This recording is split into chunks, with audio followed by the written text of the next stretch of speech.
I will leave for others the questions of leaching into rye patch, destroying a protected area of the Black Rock Desert that contains, without question, many Native American Indian relics and a burial ground. And also, I'll leave to others to contradict the 6 inches of fill a day. In case you don't know that, we get very, very strong winds from the west almost daily.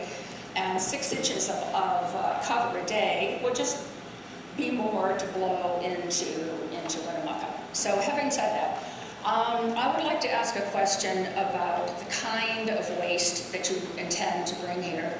What I saw on the slide was asbestos, tires, and wastewater treatment sludge. Now, is that correct? That's correct. So you're giving us what nobody else would ever have. As far as I know, this country has a very strong anti-asbestos program. So to bring it to Winnemucca, to Humboldt County, is really unbelievable. And the wastewater treatment, so that's after all the water is treated in the 9-county area. What's ever left at the bottom, the sludge, that's what you're going to bring to Humboldt County. Is that correct? That's part of the waste stream. Well, let me just finish that. And part of the waste stream.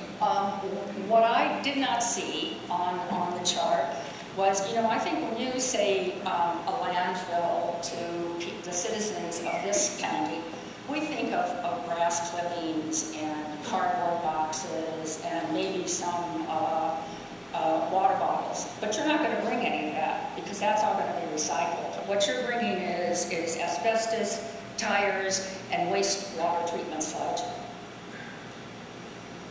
I mean, it was on the slide. Maybe we could have the slide back. It was on the slide, and you're accurate in what was on the slide. However, in terms of wastewater treatment sludge, tires, and asbestos, that is in addition to the municipal solid waste that, similar to what you bury in your landfill here in Humboldt County. Modern technology in landfill operations, we mentioned alternative daily cover. In our landfill operations, and a significant number in California, they use shredded tires. It's an inert to put on top of the MSW. We also blend sludge with contaminated soils in California to make alternative daily cover. We also use it as a compost material in limited areas. In terms of the asbestos-containing material, we have a landfill in California where we receive asbestos on a daily basis. The asbestos comes in containerized. It's in double-bagged containment. It's wrapped. And it's similar to what you would see if you wrapped a burrito and I can't think of the name of the material, but it comes out and it's completely contained, and immediately we put cover material on it. Well, it sounds to me and other landfills do the same thing. Mm-hmm. And so what percentage of these 3 things that you actually bring here? Will you limit the percentage to 1%? The percentage of material for this landfill to be economically viable and provide the benefits would be 99% MSW with less than 1% asbestos, tires, and sludge. Well, it sounds to me like what we're asking for is a Superfund site. But having said that, then let's go on to the economics of it. If you would put back the slide with the benefits to the county. I removed the drawing. Well, I think you listed 4. One was a county host fee of greater than $1 million a year. So is this guaranteed?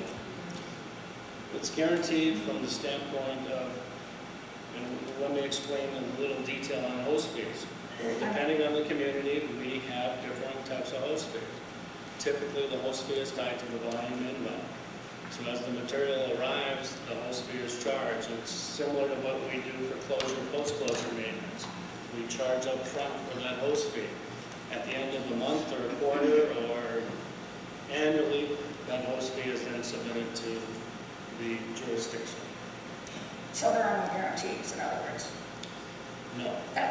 So If the material, the best case scenario that you put up there of greater than $1 million.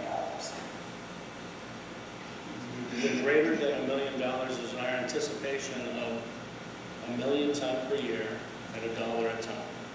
But it is your best case scenario. Yes, sir. At this point in time, it is. Good, thanks. And then the next thing was the number of employees, and I think you said 25 to 35.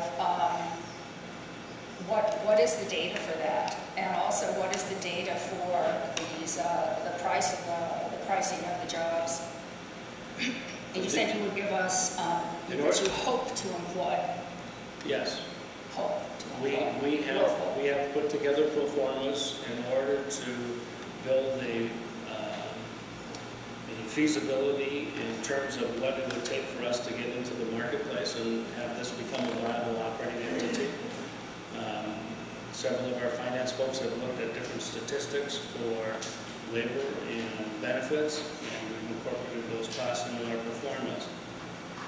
Where is the, I presume at some point in time you've either given or you will give, and make it available to the community, the financials, your anticipated financials for this project?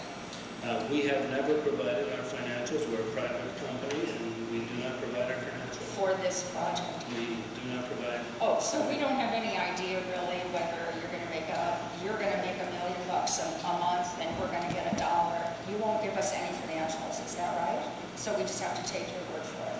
We typically do not provide financials.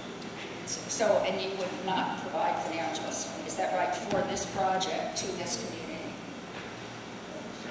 No, you will not. Okay. So we can just push that off as far as that. Now taxes, we've established today that the county won't get any sales taxes, but we're going to get property taxes. Is that, and how much, is that the tax that we would receive? That plus payroll taxes. For an unknown, undocumented number of jobs. We have, I should, but so that's right, unknown property taxes, unknown payroll taxes, undocumented. Your best case that you're willing to say, but you're not willing to give us any paper. At this point in time, we have pro formas for the business. But you're not sharing those. We're not sharing. We don't have them completed. We don't have permits. We don't have any of those costs incorporated. We don't have any volume commitments. So in terms of trying to provide those financials, I asked that's the questioning, not the agenda, and I think it's getting there now. Well, it's not actually, Well, Jim. And I just want to verify. You've asked them the question as to whether the financial documents would be for review. The answer was no. Yes, but there's something very interesting that he said just after that, Mr. Chairman, and that's that they don't really have the cost per se yet because they don't have the permits and they don't have the contracts and they don't know the amount of garbage. So really what we're asking to be approved is sort of a puff. We don't know. And you're relating your questioning to a host agreement. And I mentioned before that there's been no authorization for anyone to talk or to negotiate a host agreement at this point. I understand that, but I think these are very important, factual, basic questions that need to be answered before this community, as our elected representatives, before this community can make a decision. And so the last piece that was there of the 4 benefits that you listed had to do with it would be an alternative site, an alternative dump site for Humboldt